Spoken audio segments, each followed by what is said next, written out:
how would a couple that is remarried and become adulterers as a consequence repent? I wouldn't think that God would want them to divorce in order to reverse the consequences of the first divorce, as he hates divorce. I believe he wants those who have remarried to repent their wrongs from the first marriage and do what's right in the second. I really didn't want to go here, but I need to. If you are going to stick to a rigid, unchanging interpretation of the Bible regarding homosexuality, you need to admit that you have an inconsistency in your interpretation regarding divorce. I don't think I need to point out to you the places in the Gospels where Jesus says that if people get divorced and remarried, they have committed adultery. And the only exceptions given in the New Testament are marital infidelity and if an unbelieving partner leaves a believing partner. You could probably extend that exception to people who divorced before they were believers.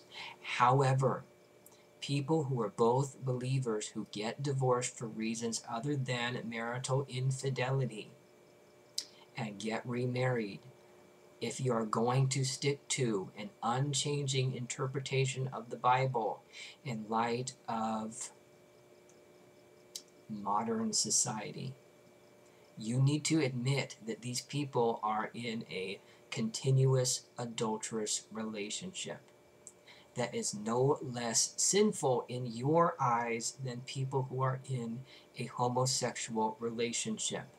And that if you are going to be consistent in your application, if you are going to ask two gay or lesbian people who are in a committed relationship to get out of their relationship, you must do the same thing with two Christians who have been divorced and remarried as believers.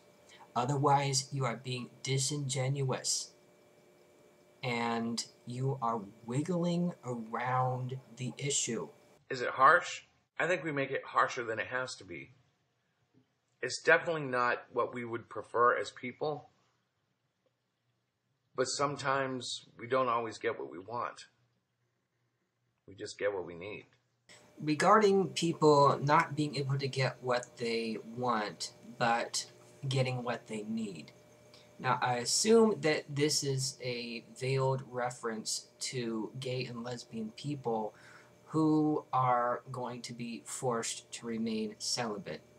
You have to apply the same standard to believers who have been divorced if you are going to interpret the scriptures in this way.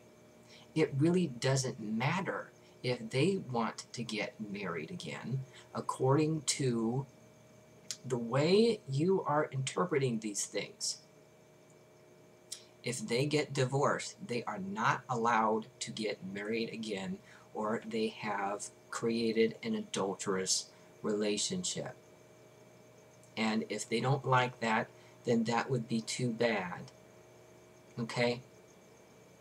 That's the way you're looking at this. If you're going to remain rigid about it, that's the way things are going to be. So, I hope the things that I brought up in this video will give you pause and force you to rethink the way that you're looking at these things. I know I can already see that you've eased up on a position regarding divorce and remarriage.